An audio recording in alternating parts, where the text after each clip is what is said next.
Hi everyone. நம்ம இப்போ என்ன பார்க்க போகிறோம்னா, நம்ம மீஷோவில் ஒரு ப்ராடக்ட் ஆர்டர் போட்டிருக்கோம். அது என்ன அப்படின்றது தான் நாங்கள் பார்க்க போகிறோம்.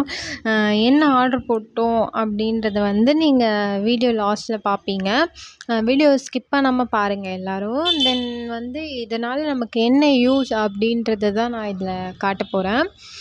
இது என்னென்னா வந்து ஆக்சுவலி இதை திறக்கிறதுக்கு நான் ரொம்ப ரொம்ப ரொம்ப கஷ்டப்பட்டுட்டு ரொம்ப நேரம் ஆக்சுவலி என்ன பண்ணியிருக்காங்கன்னா, செல்லோ டேப் வந்து நீட்டாக ஒட்டாமல் கொஞ்சம் கசங்கி போய் அப்படியே ஒட்டிகிட்ருக்காங்க. ஸோ வந்து எனக்கு எந்த பக்கம் கட் பண்ணுறதுன்னு தெரியல.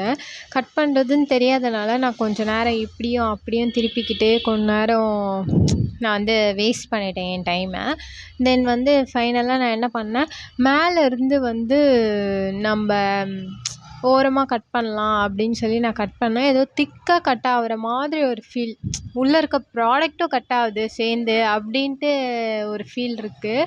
அதுவும் இல்லாமல் இது ஒரு 4 லேயருன்ற மாதிரி இருக்கும்.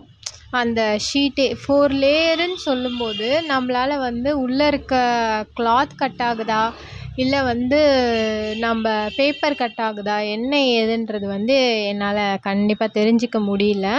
ஸோ வந்து நம்ம பொறுமையாகவே கட் பண்ணிக்கலாம் அப்படின்னு சொல்லிட்டு நான் என்ன பண்ணேன், ஃபஸ்ட்டு அந்த 4 லேயர் கட் பண்ணிவிட்டு ஒரே ஒரு லேயரை வந்து தென் வந்து நான் கொஞ்சம் பிடிச்சிக்கிட்டு அப்படியே நம்ம கட் பண்ணிக்கலாம். பிகாஸ் வந்து நமக்கு தெரியுதில்ல, இப்போ நம்ம 4 லேயரில் இது மட்டும்தான் அப்படின்றது வந்து நான் ஃபைண்ட் பண்ணிக்கிட்டு என் வந்து அப்படியே கிழிக்க ஆரம்பிச்சிட்டேன். பிகாஸ் வந்து உள்ளே இருக்கிறது நம்மளுக்கு கட் ஆகிடுச்சின்னா வேஸ்ட்டாக போயிடும். இது மாதிரி வேஸ்ட்டாக போகிறதுக்கு வந்து நம்ம எதுவுமே இது பண்ணிக்காமல் இருக்கலாம் அப்படின்னு சொல்லிட்டு நான் வந்து அப்படியே கட் பண்ணேன். நான் கட் பண்ணி இதை எடுத்து பார்த்தா, என்ன இது கோணியா, கோணி மாதிரி இருக்குது அப்படின்னு சொல்லி நான் பார்த்தேன். ஆக்சுவலி இது கோணிலாம் கிடையாது. இது என்னென்னா வந்து டைனிங் டேபிளில் போடுவாங்க பார்த்துருக்கீங்களா, அந்த டைனிங் டேபிள் மேலே வந்து கொஞ்சம் கரை வராமல் இருக்க ஒரு நீட் லுக்காக இருக்கும் நம்ம போட்டோன்னா, அந்த கிளாத் தான். ஆக்சுவலி இது வந்து 2 செட் ஆஃப் இருந்தது. இந்த ஸ்மால் டைனிங் டேபிள்ஸ்க்கெலாம் போடுவாங்கள்ல, அது மாதிரி தான் இதை வந்து நான் பர்ச்சேஸ் பண்ணியிருந்தேன்.